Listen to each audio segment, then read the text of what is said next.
नमस्ते पार्थिव जी, नवमी की शुभकामनाएं और दशहरे की अग्रिम बधाई। बाजार बहुत ज़बरदस्त मोमेंटम में है। बताइए, आप अपने क्लाइंट्स को क्या राय दे रहे हैं, किस तरीके से वो अपने प्रॉफिट को सजो के रखें और इस लेवल पर क्या स्ट्रेटजी अपनाएं कि मुनाफा ज़्यादा हो और डाउनसाइड प्रोटेक्टेड रहे। शुभ प्रभात शैल जी, वीरेंद्र जी, पैनल के सब गेस्ट और पूरे फेस्टिवल के जो त्योहार है उनके सबके लिए आप सबको शुभकामनाएं। सी बहुत ही अच्छा क्वेश्चन आपने पूछा है शैल जी, बिकॉज ये एक ऐसा टाइम है जहाँ पे क्लाइंट्स को उनका पोर्टफोलियो रिव्यू करना बहुत ही जरूरी हो जाता है। हम देखते हैं कि ये एक ऐसा मार्केट है जहाँ पे ऐसा नहीं है कि नैरो रैली आई है, जहाँ पे हमने पहले जब मार्केट्स की रैली देखी थी तब देखा था कि 5 के 7 स्टॉक ने ही मार्केट की रैली पकड़ी थी। लेकिन आज की तारीख में हम देखते हैं small cap, micro cap, mid cap, large cap हर एक ने आई थिंक काफी अच्छे पैमाने पे मार्केट में पार्टिसिपेट किया है। तो और भी जरूरी हो जाता है कि इन्वेस्टर्स को उनका पोर्टफोलियो क्वालिटी प्रूव करना। Bye quality prove what do I mean is कि ये ऐसा मार्केट का माहौल है जहाँ पे वैल्यूएशन कंसर्न्स हमेशा रहेंगे, लेकिन वैल्यूएशन कंसर्न्स कब एबेट होते हैं? जब अर्निंग्स का सपोर्ट होता है। जैसे कि हम देख रहे हैं आईटी क्षेत्र में कि आईटी क्षेत्र में हमने वैल्यूएशंस री-रेटिंग होते हुए देखा है, लेकिन जिस तरह की कमेंट्री कॉन्स्टेंटली आ रही है और ये जो बुलिशनेस है 1 या 2 क्वार्टर की नहीं है, ये थोड़ा परपेचुअल दिख रहे हैं at least for the next 3 to 5 years. और डील पाइपलाइन काफी स्ट्रांग है, डिजिटाइजेशन बढ़ रहा है।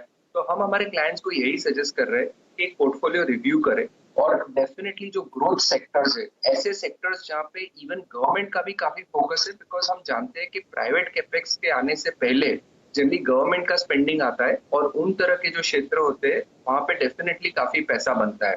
तो पोर्टफोलियो पोजीशनिंग बहुत ही इंपॉर्टेंट हो जाता है। ऐसी कंपनीज जहां पे डिस्पाइट द फैक्ट कि फंडामेंटल्स आगे जाके अच्छे नहीं होने वाले और वैल्यूएशंस काफी रन अप हो चुके हैं, वहां पे डेफिनेटली प्रॉफिट टेकिंग करना चाहिए। और यहाँ पे हम ये भी सजेस्ट कर रहे हैं कि ये अल्फा जनरेट करने का मार्केट नहीं है, कैपिटल प्रोटेक्ट करने का मार्केट है। और हमारा हमेशा ये मानना रहा है कि अगर डाउनसाइड प्रोटेक्ट कर लेंगे तो अपसाइड उसका ध्यान देख लेगा।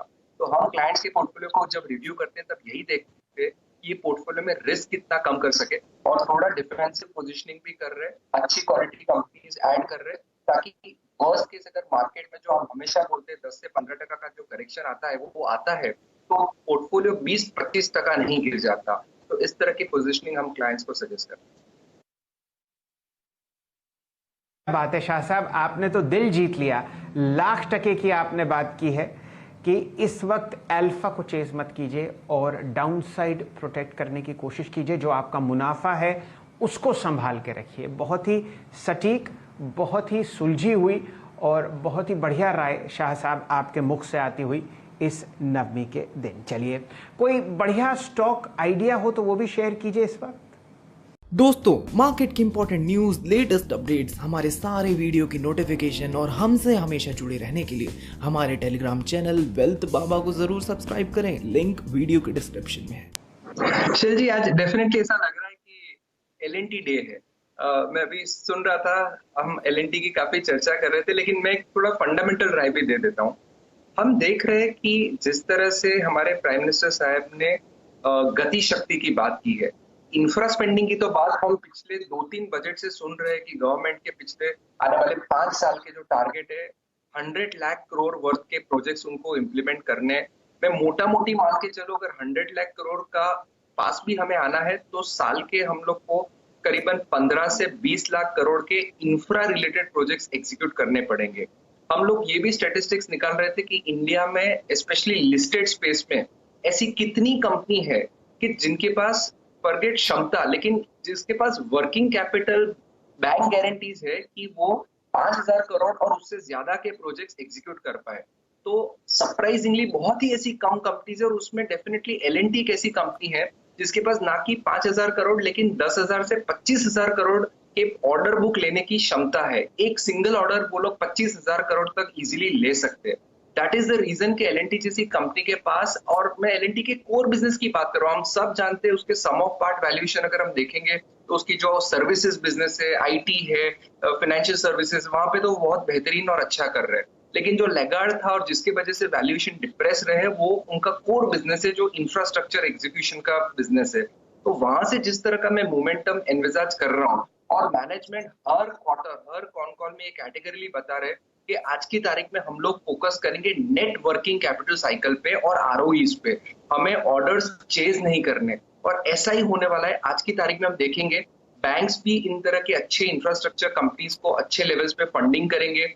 ये इंफ्रास्ट्रक्चर कंपनी सिलेक्टिवली अपना ऑर्डर बुक बढ़ाएंगे। और एलएनटी का मैनेजमेंट पेडिग्री जिस तरह का है, और मैं मानूंगा कि पिछले 7 से 8 साल में L and T as a parent stock बहुत ही लगाड़ रहा है। हम रिटर्न्स देखेंगे तो प्रॉब्ली बैंक एफडी से भी कम रहे, लेकिन मेरा मानना है अगला डेकेड, अगले 5 साल मिनिमम एलएनटी जैसी कंपनी के लिए बहुत ही बेहतरीन रहेंगे। उन्होंने उनके कुछ डिविजन्स के लिए, नॉन कोर डिविजन्स के लिए वैल्यू अनलॉकिंग का भी प्रोग्राम किया है, पार्टनरशिप्स भी करेंगे। तो मेरा मानना है कि एलएनटी जैसी company is must have in portfolio. और मैं जो डिफेंसिव बेट्स की बात कर रहा था, मेरा मानना है यहाँ पे एलएनटी डिफेंसिव बेट भी हो जाता है, बिकॉज ये एंटायर बुल रन में एलएनटी इतना रैली नहीं किया है। तो डाउनसाइड रिस्क मेरे को बहुत ही कम लग रहा है, और आगे जाते जिस तरह की विजिबिलिटी है, L N T will be the stock to reckon. Maheshwari sir, ये Larsen and Toubro is firing on all cylinders. वो माइंडट्री के नंबर्स, एलटीआई एलटीटीएस का performance, in fact even LT finance holding भी आजकल धीरे धीरे करके चलने लगा है। 90-100 रुपए पे तो वो भी आगे खड़ा हो गया है।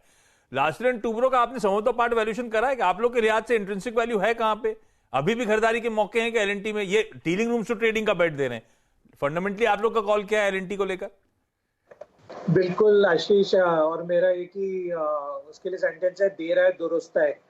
लार्सन टुब्रो एक अंडर परफॉर्मर रहा है इस पूरी रैली में, क्योंकि जो दूसरे इंफ्रास्ट्रक्चर या इंजीनियरिंग के स्टॉक्स में हमने मोमेंटम देखा, एलएनटी ने अभी तक उसको कैचअप करने की आप कोशिश शुरू की है। तो बिल्कुल 2000 रुपए का लेवल आपको जल्दी क्रॉस करता दिखेगा, क्योंकि जो उसके इन्वेस्टमेंट है उनकी वैल्यू करीब 400-500 रुपए के आसपास इन्वेस्टमेंट वैल्यू, और कोर वैल्यू जो उनकी कंपनी की है वो कम से कम 1500 रुपए के आसपास बिजनेसेस की है।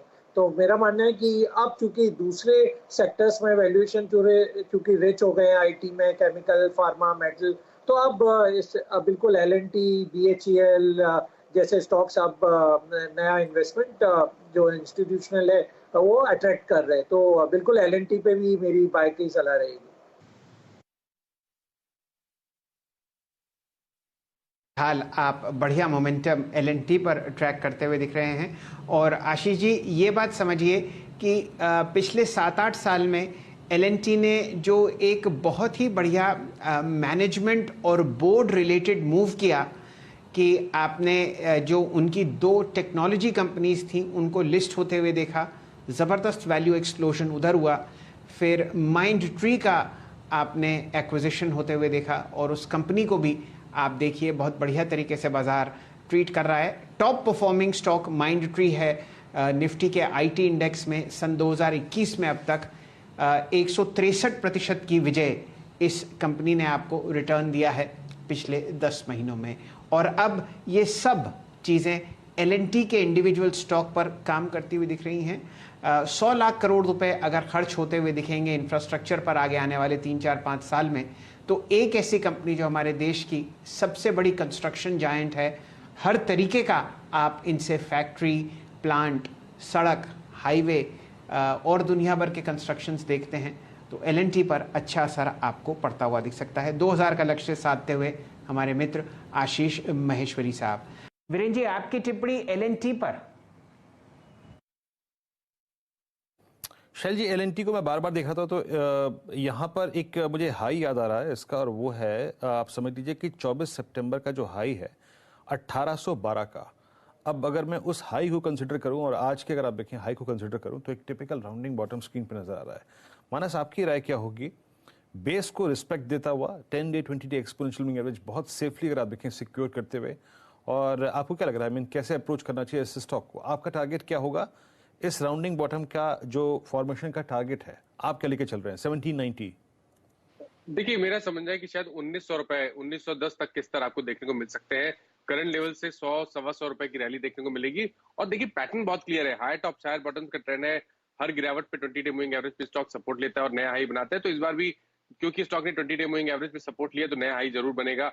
और इस रैली में 1910 तक के स्तर देखने को मिल सकते हैं, इसलिए पोजिशनली आपको खरीदारी करनी है। 1759 के नीचे आपको स्टॉप लॉस रखना है, और टारगेट आपके 1900-1910 की रेंज में रहेंगे।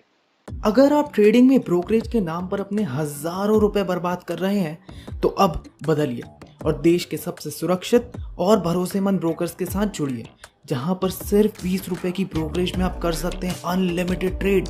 तो दोस्तों, अकाउंट ओपनिंग की लिंक वीडियो के डिस्क्रिप्शन में है, जाइए और अभी अपना 100% फ्री अकाउंट ओपन कराइए।